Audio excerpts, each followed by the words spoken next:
In this video, we give a brief qualitative introduction to permanent magnets and magnetic field. So in this picture, we have a typical bar magnet. It has two poles labeled as north and south, and there are magnetic field lines surrounding the magnet pointing from north to south. In addition, the magnetic field points from south to north within the bar magnet. The magnetic field surrounding that bar magnet actually originates from the orientation of iron atoms that are in the magnet. The direction in which the current of the electrons flows around the atom determines the direction of the magnetic field that it produces. So as this electron orbits around this iron atom, it generates this dipole magnetic field around it. And it's the sum of all of those contributions through the entire permanent magnet, with all the iron atoms on average lined up in the same direction, that creates the magnetic field of the permanent magnet. When we're talking about individual magnetic dipoles, so like individual iron atoms, it simplifies the presentation to communicate the orientation of that magnetic field contribution with one single arrow. So that's what I'm going to do from now on. In this slide, we get into a little more detail about the magnetization of a piece of iron or other ferromagnetic material. In ferromagnetic materials like iron, the orientation of the atoms might start out random, like you see in this first picture, but the atoms respond very strongly to any external field on the material, and the atoms will align in the same direction if they're exposed to a magnetic field. But there's a catch.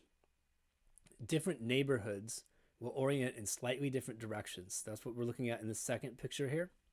I have a magnetic field put across this piece of iron, and the iron atoms respond to this by aligning more or less in the same direction as that magnetic field, but there are slight discrepancies in the direction.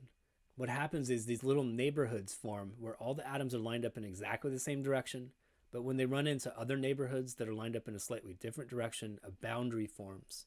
And the regions that form the material here are called magnetic domains. While the alignment with the field isn't perfect, this dramatic level of reordering of the magnetic dipoles in the material makes a ferromagnetic material much more reactive to a magnetic field than a non-ferromagnetic material. So after exposing this piece of iron to a strong magnetic field, we can remove the magnetic field and we'll have a permanent magnet, because on average we've aligned the iron atoms in the same direction. Now, one interesting note here is that we could demagnetize this magnet if we simply heated it to a high enough temperature, and that's called the Curie temperature for the material. For iron, that's about 770 degrees Celsius, so if we heated this piece of metal up that high, random thermal motion within the material would reorient all the iron atoms in random directions, and it would no longer be magnetized. There are a couple properties of bar magnets that you should be aware of. First, if you break a bar magnet in half, you don't get an isolated south pole and an isolated north pole. You get two tiny bar magnets. And the reason why goes back to that microscopic view of what's going on inside the permanent magnet. It's because iron atoms are all lined up in the same direction. And if you snap this thing in half, you still have two chunks of iron with iron atoms lined up in the same direction. So you get two permanent magnets, each of them having a south and a north pole. Second, the force between two bar magnets originates from the interactions of the field generated by one with the currents swirling around the iron atoms in the other. And it turns out the fringing of the field, so that actual curving of the field, is critical to explaining how this force arises. Right now we're just trying to deal with it qualitatively and say, I end up with a repulsive force if I have like poles pointed towards each other. So in this top picture, I have two north poles pointing towards each other, and the force between the magnets is repulsive. In the second picture, south poles pointed towards each other, and the force between the magnets is repulsive. Third picture, I have a north pole on one magnet getting close to the south pole of the other, and they attract each other. The Earth itself generates a magnetic field, and in fact, magnetic fields play a major role in the behavior of most planets, provided they still have enough interior heat to possess a liquid portion in their core. The field of the Earth is generated by swirling currents in the liquid outer core, which is mostly made of iron and nickel. So it's a combination of the rotation of the Earth along with the convection of the hotter liquid metal rising from lower in the core to up higher, then ends up creating these swirling currents. And we already know that magnetic field is generated by swirling currents, so we shouldn't be surprised to find out that there's a large-scale magnetic field around the Earth. The field generated by the Earth looks a lot like the field of a bar magnet, with an interesting complication.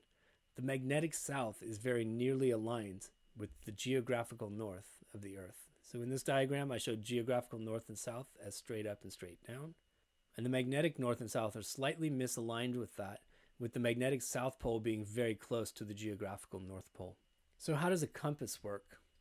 A compass has a small magnetic needle balanced at a point to reduce friction. The north pole of this needle will point to the magnetic south pole of the Earth. Another way of saying it is that the needle aligns itself with the magnetic field lines at whatever point you're standing on the surface of the Earth. With that needle pointing to the magnetic south pole of the Earth, it's pointing very close to the geographical north pole of the Earth, but the alignment isn't perfect. And if you're using a compass to do survey, you have to look up the declination for the region that you're working in, and it tells you the offset between the angle to the magnetic south pole versus the geographical north pole. To wrap things up, we look at the common symbol for magnetic field. We usually use a B for this. It has a vector over it because it is a vector field, meaning the magnetic field at anywhere in space has direction. The units of magnetic field are given by Teslas, that's the SI unit, or Gauss. Teslas are way bigger than Gauss, and the conversion is that 1 Tesla is 10 to the 4th Gauss. So just a couple quick qualitative examples. A neodymium magnet can easily have a field of 1 Tesla at the surface. Compared to that, the magnetic field of the Earth is very weak. The magnetic field strength at the surface of the Earth is around 1/2 Gauss, depending on where you stand. And remember, a Gauss is only 1/10,000th of a Tesla.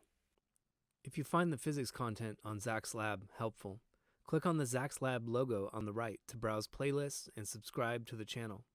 I produce over 100 new videos per month, and subscribing is the easiest way to find new content. Thanks for watching.